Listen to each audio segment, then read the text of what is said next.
transparence. Il est avec nous, M. Bérubé, donc Pascal, chef intérimaire du Parti québécois et député de Matane. Bonsoir. Bonsoir. Juste avant de vous entendre, on a posé la question, les journalistes ont posé la question aujourd'hui à M. Legault.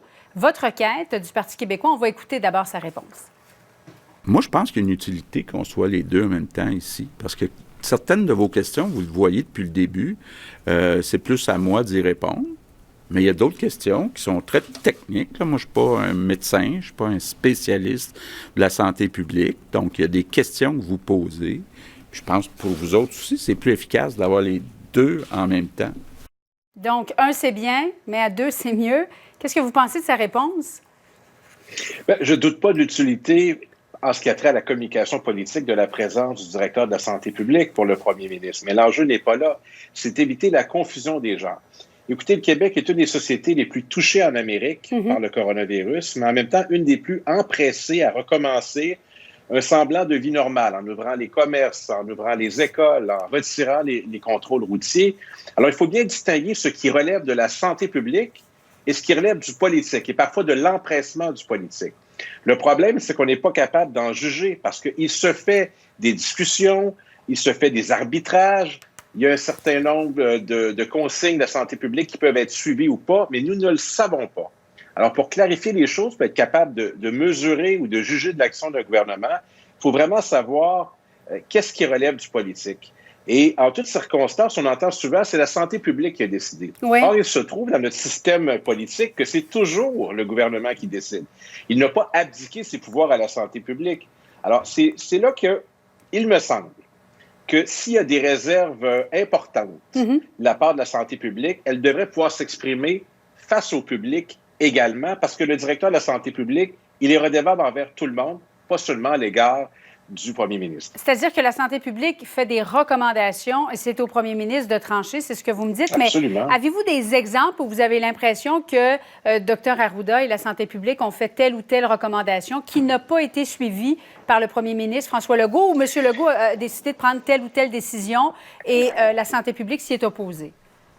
Bien, déjà, l'empressement qu'on a d'ouvrir rapidement lorsqu'on est très touché, ça fait en sorte qu'il y a des questions qui se posent. Mais lorsqu'on regarde des contradictions importantes, par exemple comme celles qui sont survenues la semaine dernière, où, vous vous souvenez, on parlait des 60 à 69 ans qui ne devaient pas réintégrer le marché du travail, et dans la même semaine, on se rend compte que là, finalement, on les invite à réintégrer le marché du travail.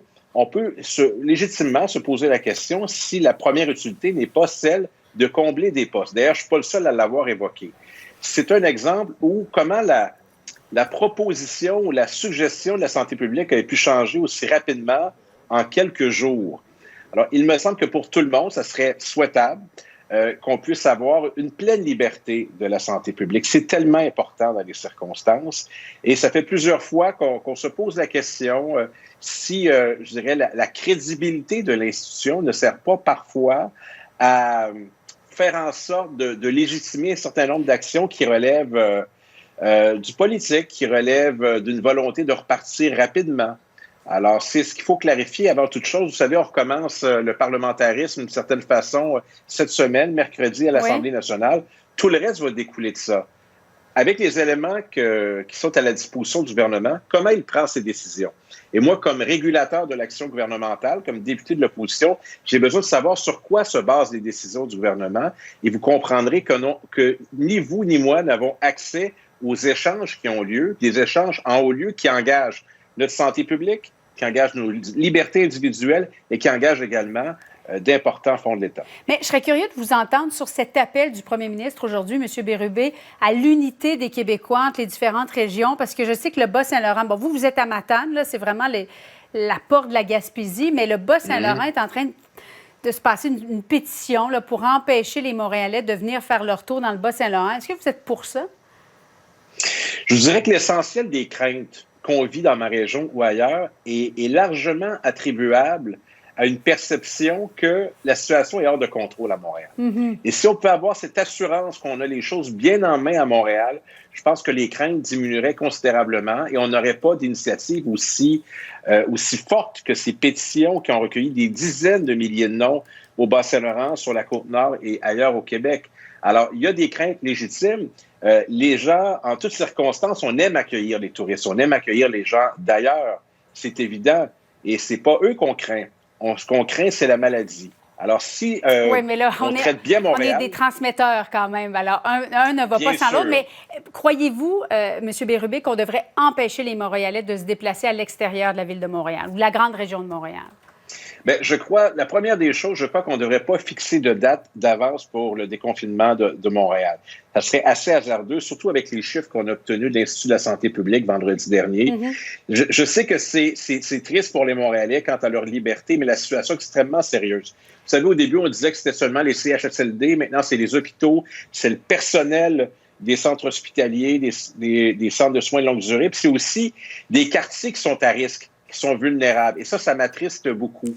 Alors, s'il y a une grande solidarité qui doit s'opérer présentement, je préférerais dire qu'elle doit s'opérer pour Montréal, pour lui donner les moyens de lutter contre le coronavirus, quant aux masques, quant aux tests, quant à tout ce qu'il faut pour aménager la ville.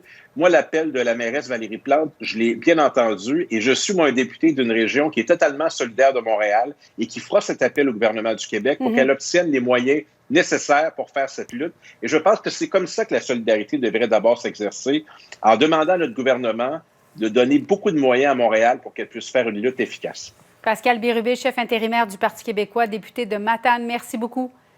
Merci. Bonsoir. Merci, au plaisir. Allons voir maintenant.